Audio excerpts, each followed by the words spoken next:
L'inizio dell'anno scolastico 2016-2017 è a rischio perché in Veneto mancano docenti. In questo momento non sono state assegnate 468 cattedre. Per la provincia di Venezia i posti vacanti sono 78. Il 12 settembre quindi le scuole apriranno i battenti con centinaia di docenti in meno rispetto al fabbisogno rappresentato dalla popolazione scolastica, a meno che non intervenga il Ministero. Al MIUR si è rivolta direttamente l'assessore all'istruzione Elena Donazzan rappresentando le criticità del Veneto. Potrebbe non bastare. Per questo la Donazzan ha invitato tutti i sindaci della nostra regione ad accendere il computer e scrivere una mail direttamente al ministro.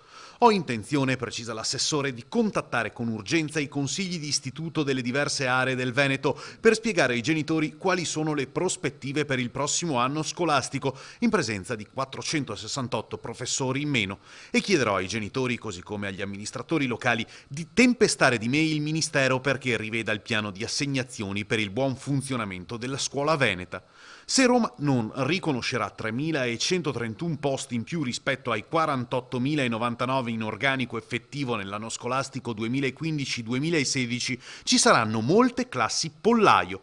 Inoltre sarà interrotto il percorso di educazione degli adulti, che non potranno conseguire così il titolo di studio.